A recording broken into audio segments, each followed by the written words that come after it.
we messed up.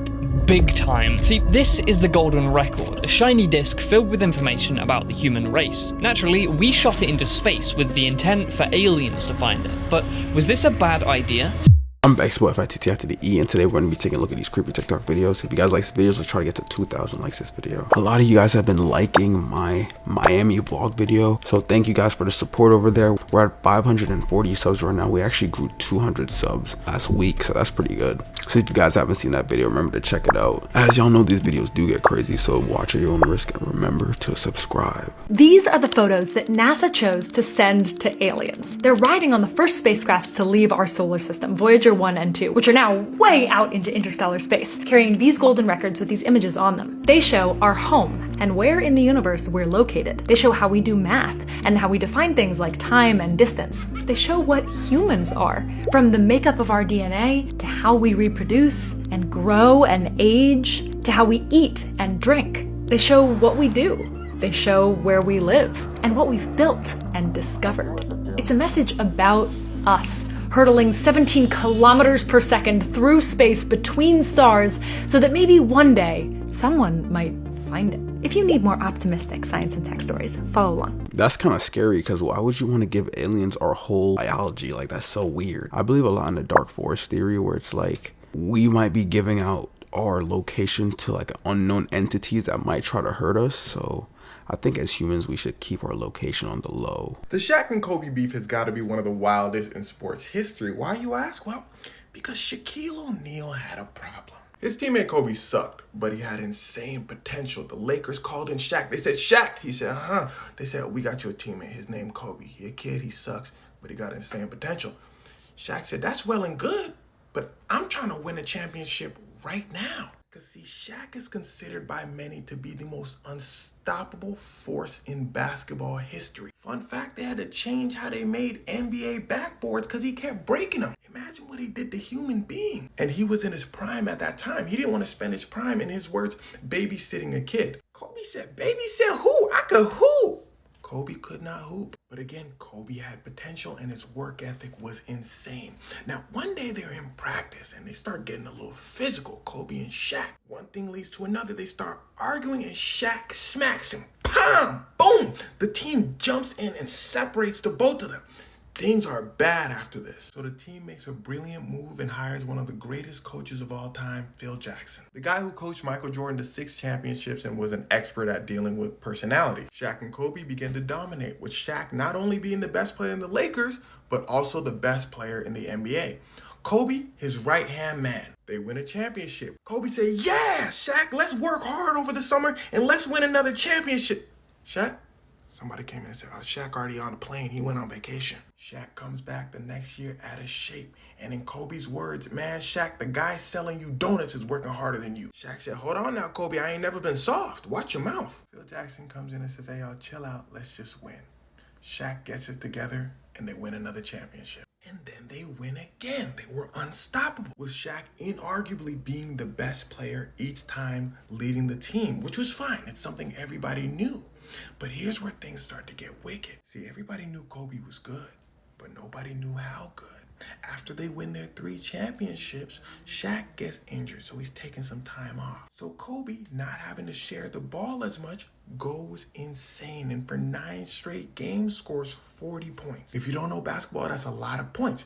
Now Shaq comes back. Phil Jackson goes, Remember, Phil Jackson knows how to manage personalities. So he immediately pulls Kobe Bryant to the side and says, look, Shaq is back.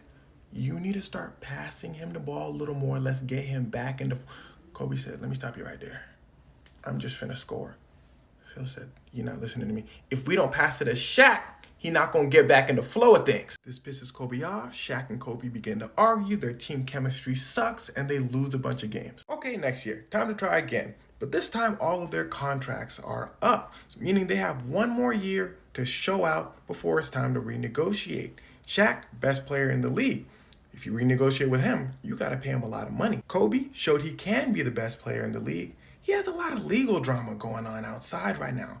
Phil Jackson, best coach, but he's having a tough time managing their personalities and lost a bunch of games. And well, here's where things start to get wickeder. Kobe missing a lot of practices because of his legal troubles.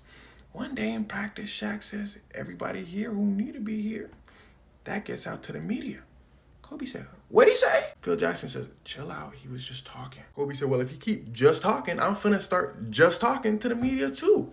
Phil Jackson says, oh, no. So the Lakers and Phil Jackson bring both Kobe and Shaq in. They said, y'all can argue all you want, but don't let the world see it. Shaq and Kobe said, all right. Kobe starts coming back to practice. Reporters go to Shaq and say, Shaq, Kobe's back. Shaq says, yeah, and what he need to do is start passing the ball. Kobe said, what'd he say? Reporters say, you heard what he said? You gonna argue back or you scared? Kobe said, nah, I ain't never been scared. Shaq need to worry about himself. Reporters said, Shaq need to worry about himself. The headlines was going crazy. The two go back and forth until Kobe comes out and does an official interview saying Shaq is fat, he's out of shape, he's selfish because he want all the money and leaving us out here with crumbs. This was the breaking point. Because the thing is, Shaq be throwing hands. So everyone on the Lakers knew the next moment Kobe came to practice, it was on. Kobe knew the same thing. So before he walked through the doors his next practice, he said, all right. Kobe walked in and the team was able to stop things from getting physical. Kobe told Shaq, you said you were supposed to be my older brother, but when all this legal stuff went down, you ain't have my back. For those of you that don't know, Kobe was accused of doing something terrible to a woman in 2003. So their teammate Brian Shaw steps in and kind of sums up the beef. He tells Kobe, bro, we don't know you. When Shaq was inviting people to parties and dinners, you never came because you were always practicing, working really hard. Shaq invited you to his wedding. You didn't show up. You had a wedding. You didn't invite any of us. We don't know you. He said, but now that you're in all this trouble, you expect us all to just jump behind you and have your back. See, while it's easy to just say this person's right, this person's wrong, it just seemed to boil down to both Kobe and Shaq were just fundamentally different people. Hey, look, it's Allen Iverson. But well, Phil Jackson decided to fine Kobe Bryant for defying his orders and having interviews talking to the media. Shaq felt bad about Kobe's legal situation and decided not to take their beef public. But the team sucked. Well, to be more clear, they were amazing, but they couldn't work well as a team. The Detroit Pistons did play as a team, so they beat the Lakers in the finals. The Lakers called in Phil Jackson and said, Phil, you can't get them together. You fired. Phil said, say less. Shaq said, Phil gone? All right, y'all better trade me because I know y'all finna do anything for Kobe. Shaq's point basically was, during that last finals against the Pistons, Phil was yelling at Kobe to pass the ball to Shaq. Kobe trying to win the whole thing by himself. They lost. Them saying, Phil Jackson, you're fired, kind of sends a statement. It shows the Lakers seem to favor Kobe. Kobe said, it don't matter to me. I want to go too. The Lakers said, wait, we can't lose all three of y'all. We finna trade Shaq. The Lakers also wanted to play faster and flashier, and Kobe fit that mold better. Kobe says, Shaq gone, say less. Kobe stays with the Lakers, and everybody's happy. Psych, stupid. Then Kobe messes up. It comes out that during his legal case, he was snitching a little bit. He said to the police, man, I should have just done what Shaq does and pay women off. Everyone looked at Shaq. Shaq said, like Brian Shaw said earlier, Kobe and I never hung out. How would Kobe know that? Kobe goes on an interview and says, I was wrong for that. I want to apologize to Shaq. But the two didn't really make up. Until a few years later, they become older, wiser, and become very, very close friends. Kobe then tragically passes away in 2020, and Shaq gives a heartfelt speech during his memorial. Two very different men who were among the greatest duos in basketball history, despised each other at first, but eventually were able to find some common ground. R.I.P. Kobe, bro. Kobe was a GOAT. That was definitely my favorite basketball player of all time. Menendez brothers' resentencing hearing is coming up on March 20th and 21st, but unlike their trial in 1989, Eric and Lyle may have a real chance at a fair hearing this time around. As you may know, Eric and Lyle were sentenced to life in prison without the possibility of parole for their parents' murder, despite the brothers' insistence that they did it because their father abused them for years and years. The problem was that all the evidence evidence about this abuse was presented in their first trial, but that trial ended with a hung jury, meaning the jurors couldn't reach a unanimous decision. Then, in their second trial, the judge barred any evidence about the brothers' history of sexual abuse from being presented in their case. And that's when they were found guilty. In the late 80s and early 90s, it was hard for people to believe that the brothers were as safe because abuse against boys wasn't really talked about as much as it is now. But recently, new evidence has been found which proves Eric and Lyle were telling the truth about their father. When Eric was a teen, he wrote his cousin Andy a letter telling him all about his father coming into his room in the middle of the night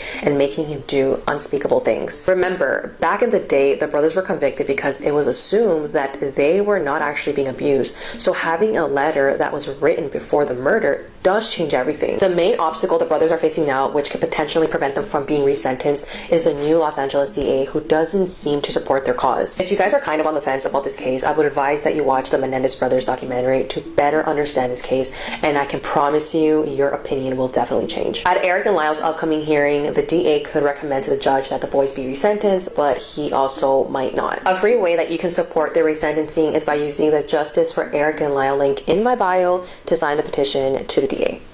How long you can survive without one of your organs, without one kidney, your entire life, without the nose, 65 years, without the stomach, 5 years,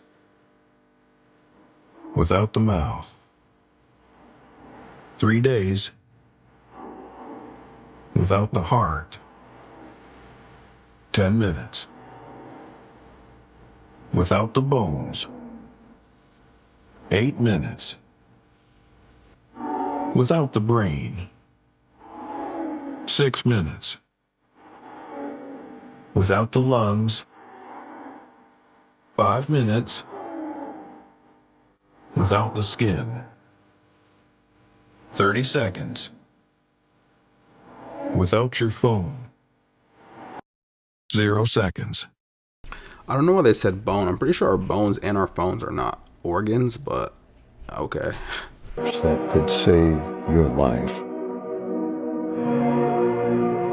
If the ice isn't floating, don't drink it. There is something in the drink.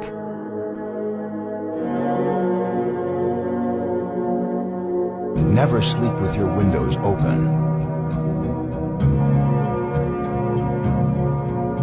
Typing for 144 will turn on TikTok's dark mode. If you're ever in a falling elevator, lay flat on your back.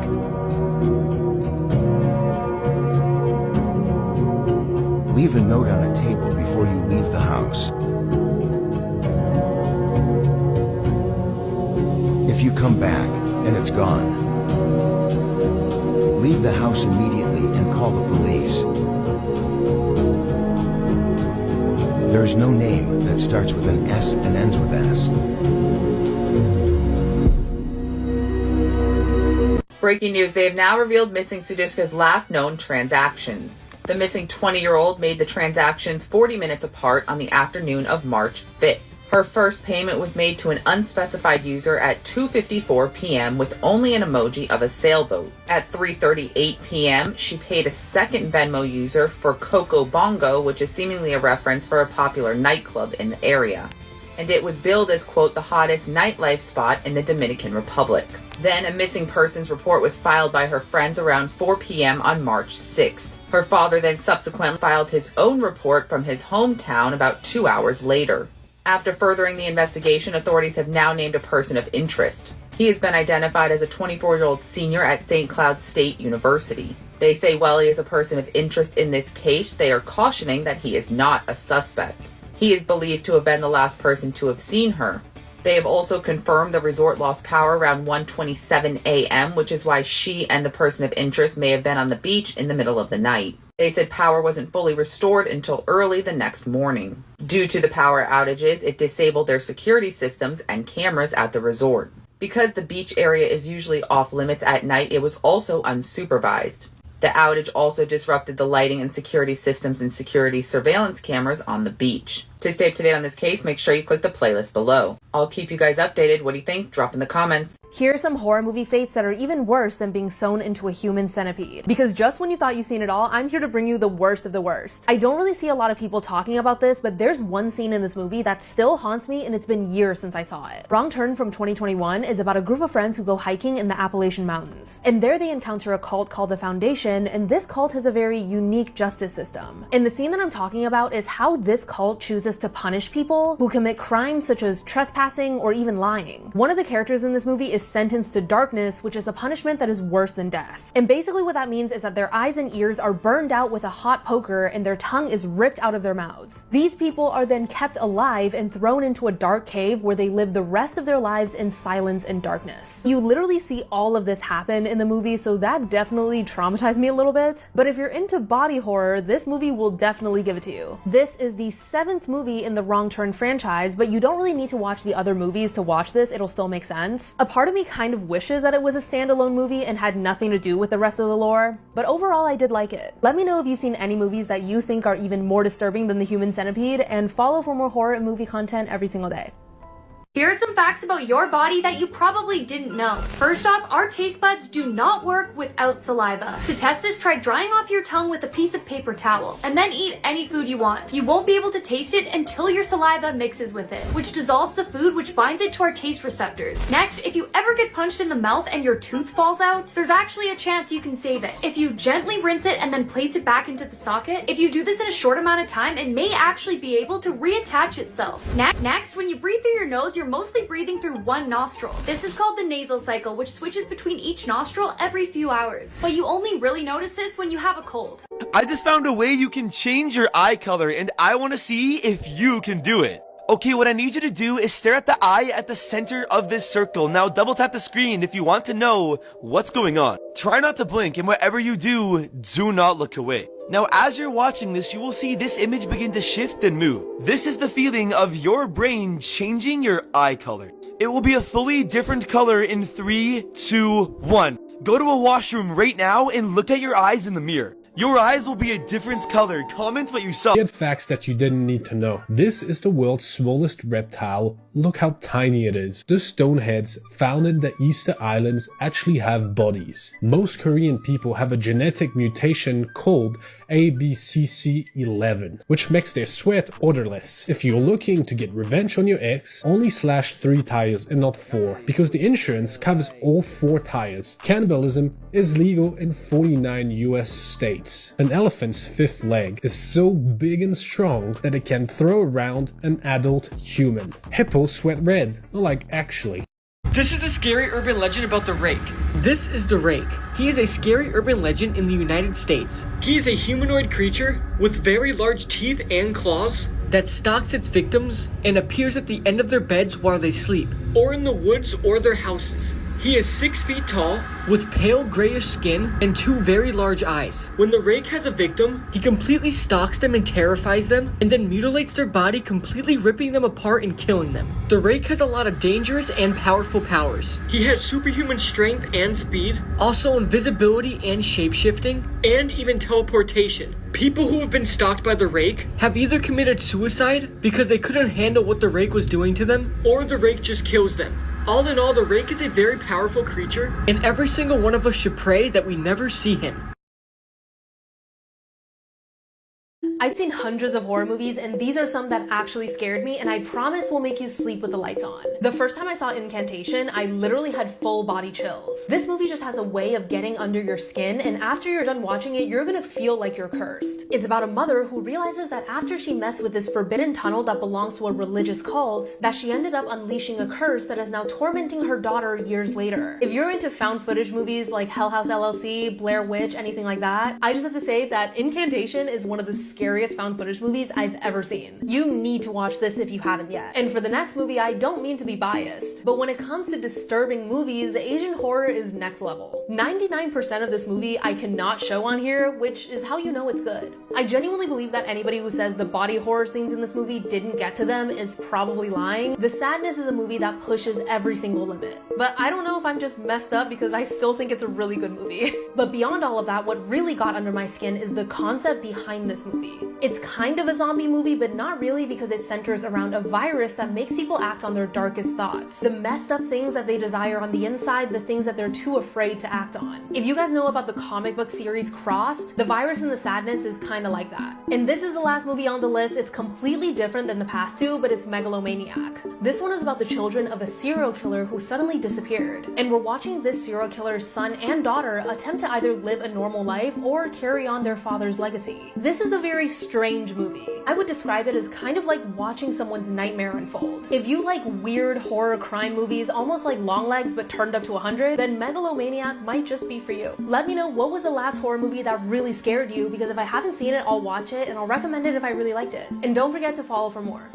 Scientists have created super skin that can self-heal 90% of damage in just 4 hours. This breakthrough is made possible by combining entangled polymer networks with ultra-thin nanosheets, making it incredibly resistant, allowing you to heal like a superhero. This milestone opens a window to newer possibilities in the fields of wound healing, soft robotics, artificial skin, and more. Here's some rare photos of fascinating people through history. The two people in Grant Wood's American Gothic existed. This is what they looked like, and they were not a couple. It was the artist's sister and his dentist. This was Margaret Gorman, and she won the first Miss America competition in 1921. This was the first iteration of Ronald McDonald from 1963. This was Stephen Bobrowski, known as Lionel the Lion-Faced Man. He had hypertrichosis, which caused hair to grow up to 8 inches long all over his body. He performed with Barnum and Bailey and spoke 5 different languages. This was George Hackenschmidt, credited with inventing the bench press.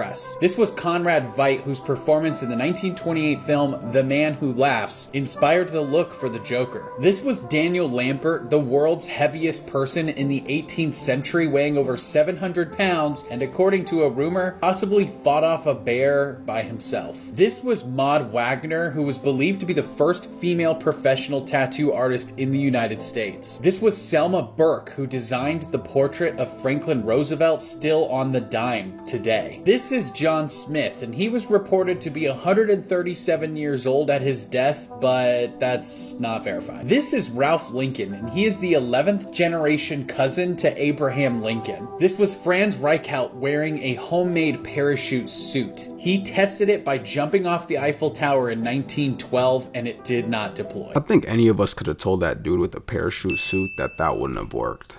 More details have come to light in the case of the author mum who allegedly murdered her husband. Now, this case has just got wild. Curry Richards, who wrote a children's book last year on how they can deal with grief after her husband Eric passed away, has actually been accused of murdering him by lacing a Moscow Mule cocktail with fentanyl last year. It has now come to light that she allegedly attempted to kill him multiple times before this occasion in order to secure his $3.6 million estate.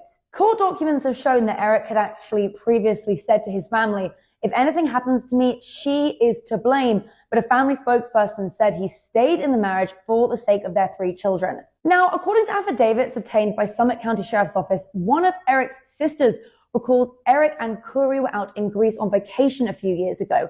Now, allegedly, Curry made him a drink that made him violently sick. So much so, he actually called his sister back in America to say he believed Curry tried to kill him. And according to records, there was another incident back on Valentine's Day in 2022. Curry allegedly brought Eric a sandwich, and just after 1 bite, he had a severe allergic reaction. Hives, couldn't breathe, he had to have an EpiPen and Benadryl, and was reportedly out for hours after just 1 bite. Now, legal documents obtained by DailyMail.com show the twisted legal battle Curry endured just weeks after Eric's death in order to try and secure the family estate. Curry had claimed that all the money left in her late husband's will was rightfully hers, and had accused Eric of trying to defraud her and take legal action by shielding her from their property and their businesses. Now, according to a police warrant at the time, he had expressed concerns that Curry may kill him for money. So without her knowing, he actually handed over his power of attorney and his will to his sister, Katie. Now, Curry was completely unaware of this, so in her mind, on the terms laid out in their prenup when they got married, everything would be divided and pretty much everything would be left to her. When examining Eric's cause of death, the medical examiner said he had an overdose of fentanyl 5 times the lethal amount was found in his system,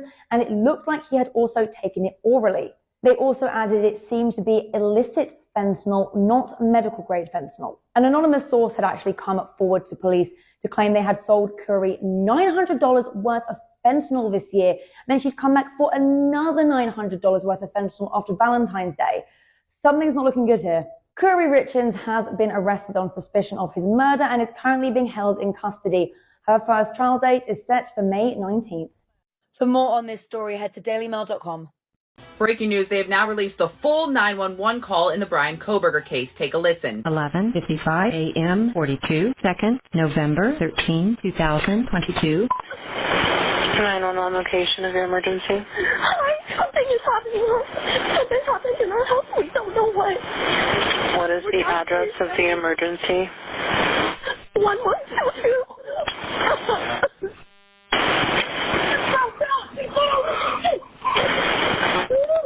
What is the rest of the address? Oh, Kings Road. Okay. And is that a house or an apartment? It's a house. Can you repeat the address to make sure that I have it right? I'll talk to you guys. We live at the White, so we're next to them. I need someone to repeat the address for verification. The address, 1122 King Road. And what's the phone number that you're calling from? What's your phone number?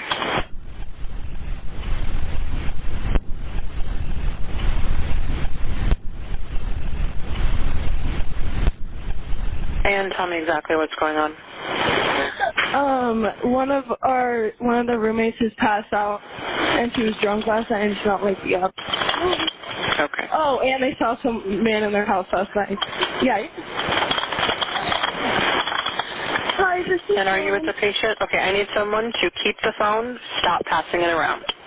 Can I just tell you what happened pretty much? What is going on currently? Is someone passed out right now? I don't really know, but pretty much at 4 a.m. Okay, I need to know what's going on right now if someone is passed out. Can you find that out? Yeah, I'll come. Come on, but we gotta go check. But we have to.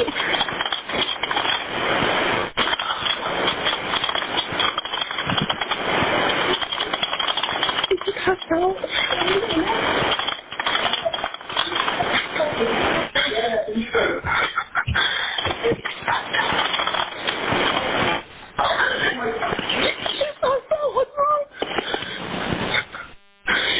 Waking up.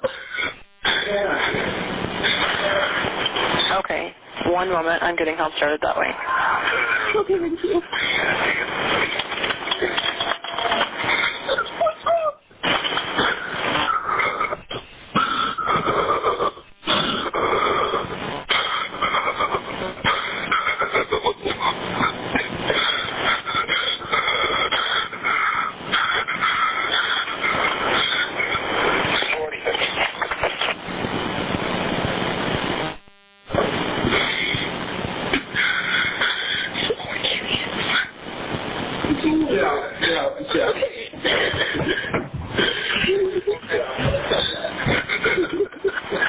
Okay, and how old is she? She's 20. 20, you said? Yes, 20. Here's one. Okay. Hello? Hello? Okay, I need someone to stop passing the phone around because I've talked to 4 different people. Okay, sorry, they just gave me the phone. Is she breathing?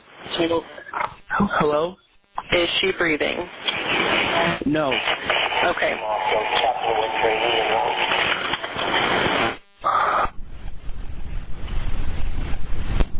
You need to talk to them, okay? I can't talk to them. They need you to talk to them. Hello. Okay.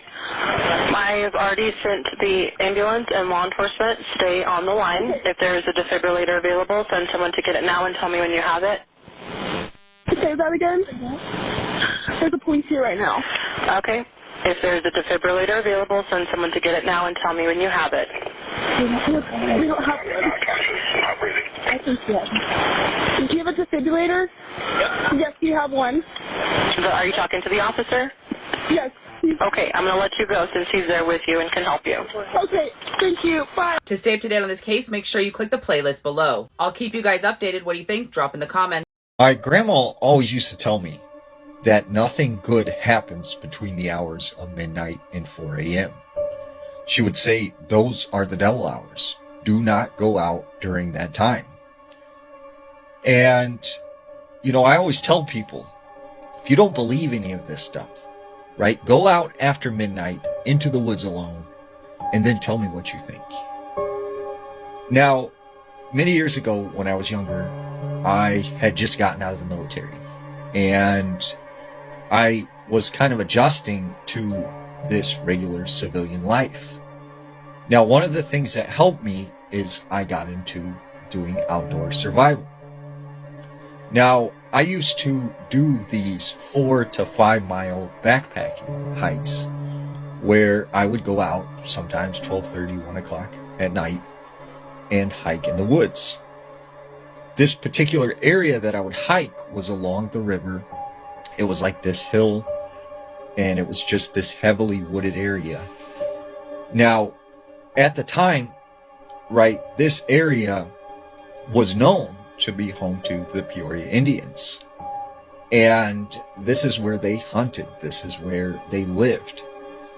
There's even believed to be this huge burial ground on this area that was never found. So this particular night, I decided to hike this trail called the Pimatui. Now, the Pimatui was an old Native American trail they used to use to get down this hill to the river. So what I would do is I would hike this trail and I would get to this specific spot where there was a stream that cut through the trail. I would then turn right and I would follow this stream through a ravine down to the river. So as I'm hiking the Pimatui Trail, I come to the stream, I turn right, and I start following along down this ravine. I start hearing like music, and it sounded like someone was singing, but it wasn't like a person. It was like one of those old music boxes.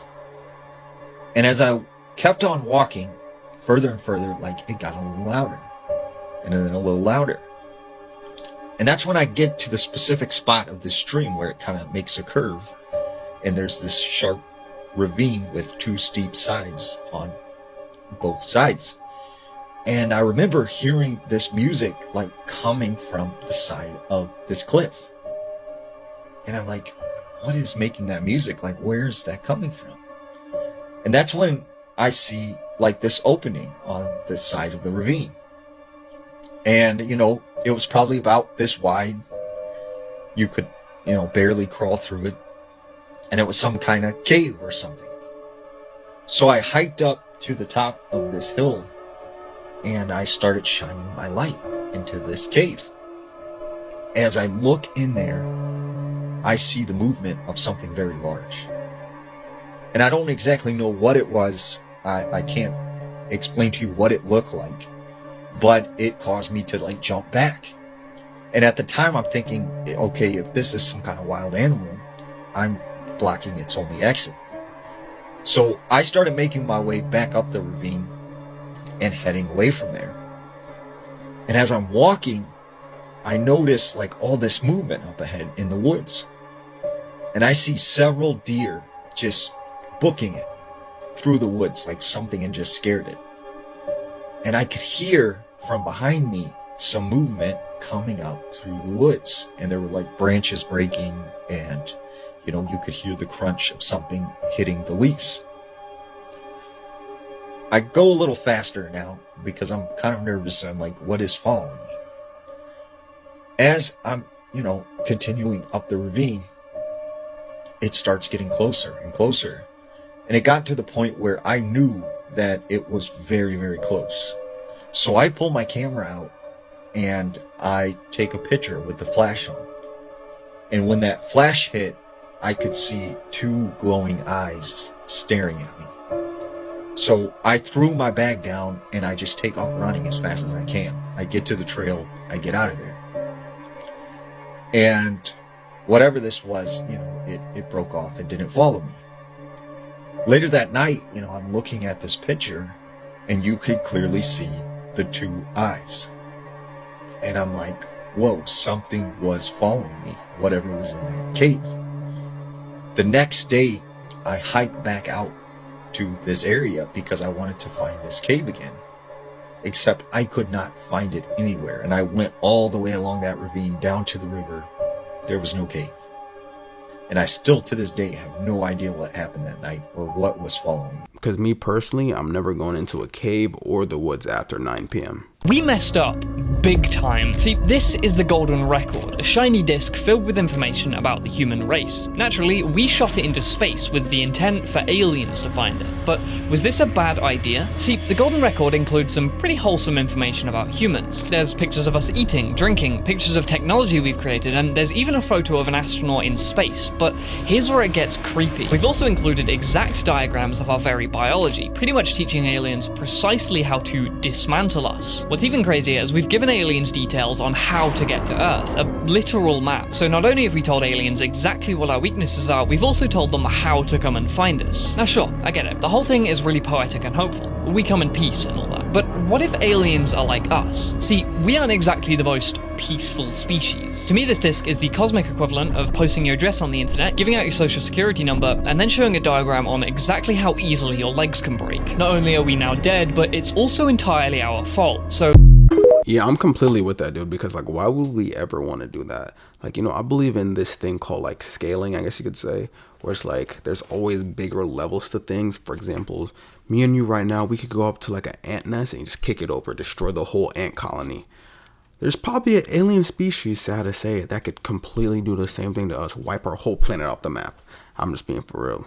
And I feel like the idea of good and bad is with everything in life. So I feel like as there are good alien species out there, I feel like there's also very bad alien species out there. We can all agree that them Germans were up to no good. Near a small village in Poland lies the biggest, darkest secret from World War II. This is Die Glocke, also known as the Bell, a super top secret project of history's most hated political party. Disclaimer, I am in no way promoting nor glamorizing this evil party. This is simply information and a bit of speculation that exists on the internet. I'm just talking about it. But this highly classified technological device was rumored to be capable of doing things that are just impossible with our current understanding of science, and is said to have been made during one of Germany's biggest development booms in history, a time that German scientists and engineers were pumping out new inventions left and right. Things like night vision goggles, the Volkswagen Beetle, polyurethane, particle board wood, and even Fanta were all made by 1930s Germany. And they obviously also pioneered many weapons, missiles, and military technology that were groundbreaking for their time. A lot of their more classified projects were developed in top secret underground layers, many of which have actually been uncovered. In fact, the US was so impressed with their technical expertise that they even poached a few of their country's top engineers after the end of the war in Operation Paperclip, where incriminating affiliation and war crimes committed by smart individuals were dismissed in order to let them gain citizenship and work in the States, bringing over 1,000 German scientists into the US, some of whom even led to the foundation of NASA, like Werner von Braun. Now, beyond just impressive weaponry and other technological leaps, the idea of supernatural wonder weapons was also popularized among the German party, with further rumors of them going out to search for ancient sites and artifacts that held secret powers beyond our understanding in the 1930s. Expeditions for the Ark of the Covenant, the Holy Grail, the Spear of Destiny, and many confirmed missions to Antarctica to find who knows what down there. Even a quest to find Atlantis. These guys were obsessed with the occult and the alleged powers of our ancient past. Not surprisingly, they had a bunch of extremely highly classified projects that never saw the public eye, some of which were even revealed decades later, like in 2000, when Polish journalist Igor Witkowski writes about something that catches people's attention in his book Prawda o Wunderwaffe, The Truth of the Wonder Weapon, which he allegedly gathered from private discussions with wartime intelligence officers regarding highly classified documents from World War II. That would be Die Glocke,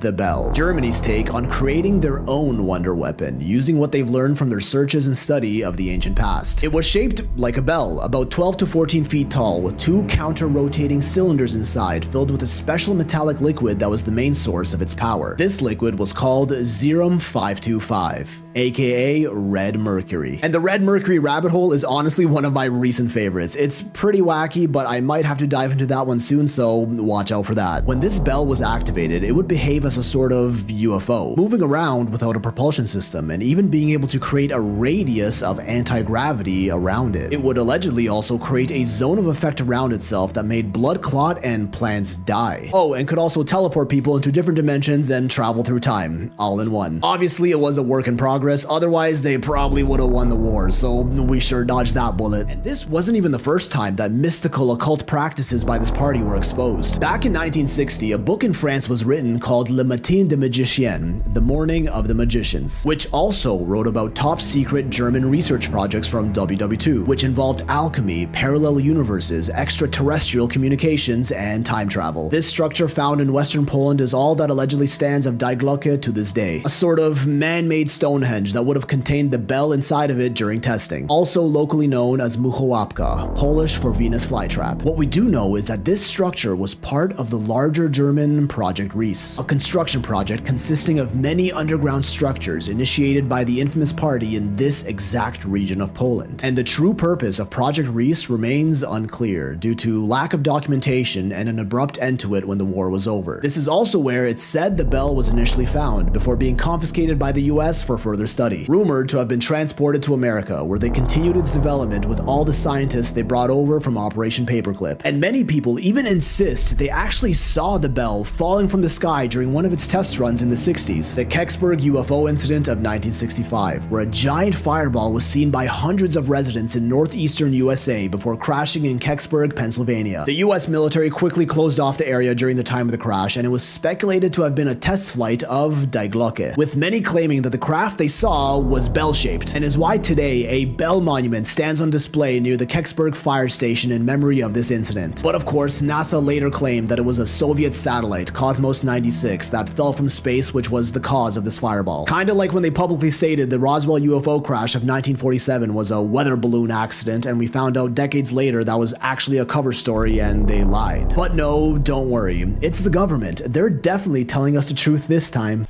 Yeah, they never tell us the truth. At the end of the day, we really don't know what type of technology the government has. Like, apparently I've heard that like our military is around 10 to 20 years ahead of what we get, so they could have some of the craziest stuff that we wouldn't even really know. So I see you guys been liking the vlog video. If you haven't checked it out, make sure to check it out. I'm gonna get part 2 out as soon as possible. They take me a while. Like the part 1 I did, the one that's gonna pop up after this video ends, that took me 11 hours to edit. Like, isn't that crazy? We're at 540 subscribers right now. Let's try to get to 1,000 subscribers over there. Thank you all for watching this here video.